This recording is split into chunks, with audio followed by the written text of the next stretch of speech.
Alors, dans cette vidéo, on va utiliser les propriétés des arguments pour déterminer notamment l'argument de la puissance d'un complexe, l'argument du quotient de deux complexes et l'argument du produit de deux complexes. Donc moi, les complexes que j'ai pris, c'est z1 égale racine de 3 moins i, et z2 égale 2 fois i. Alors, première chose qu'il faut que je fasse, c'est trouver un argument de z1. Trouver l'argument de z1. Donc, z1, donc on avait déjà vu dans une vidéo, il faut déjà trouver le module de z1, c'est-à-dire racine carrée de racine de 3 au carré plus 1. Plus moins 1 au carré, on va le noter correctement, plus moins 1 au carré, voilà.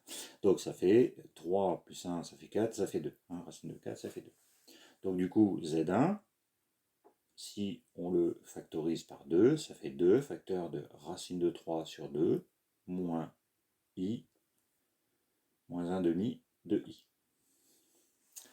Maintenant, ça veut donc dire que ici j'ai un argument, donc cos θ 1 pour z1, c'est racine de 3 sur 2, et sinus θ1 est égal à moins 1 demi. θ1 appartient à R.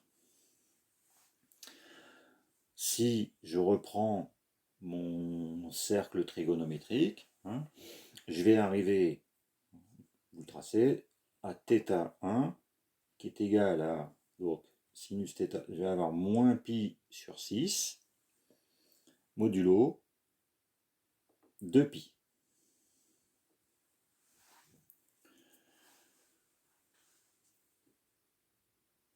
Ça c'est argument de Z1.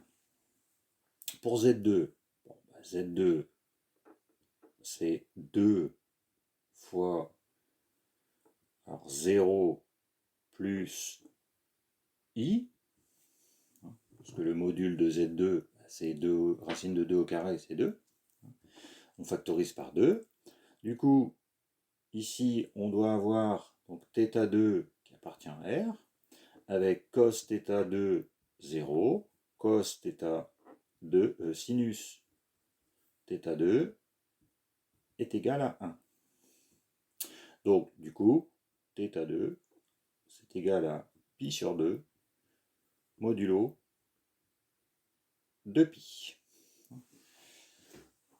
Pour avoir le cosinus égal à 0 et le sinus est égal à 1, on est à pi sur 2, modulo 2pi.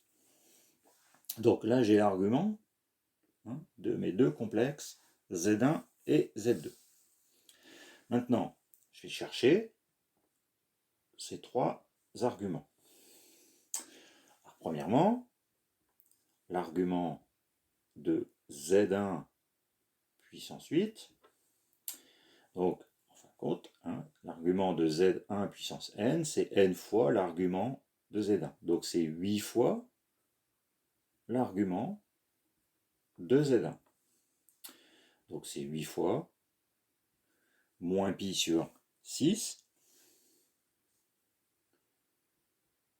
modulo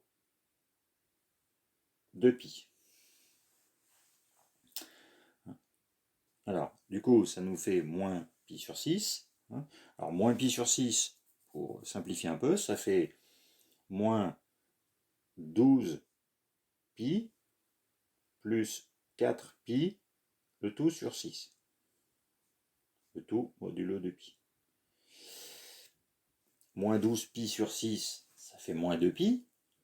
Du coup, il va rentrer dans le modulo, lui. Et 4 pi sur 6, ça fait 2 pi sur 3. Donc, au final, l'argument de Z1 puissance 8, c'est 2 pi sur 3 modulo 2 pi. Puisque ici, je vais avoir moins 2 pi plus 4 pi sur 6, c'est-à-dire 2 pi sur 3, plus 2 pi. Et du coup, lui, il rentre dans le 2 pi. On va pouvoir factoriser. Et on obtient, ça c'est l'argument de Z1 puissance 8. Pour l'argument de Z1 sur Z2, on prend la différence des arguments. Donc argument de Z1 moins l'argument de Z2. Donc on avait moins pi sur 6 pour Z1, moins pi sur 2, moins pi sur 6, moins pi sur 2, tout ça modulo 2pi. Donc ça nous donne donc moins pi sur 6, moins pi sur 2, donc ici ça fait, on multiplie par 3, moins 3 pi sur 2, donc ça fait moins 4 pi sur 6, modulo 2pi, hein. Donc ça fait moins 2 pi sur 3, modulo 2pi. Donc ça c'est l'argument de Z1 sur Z2.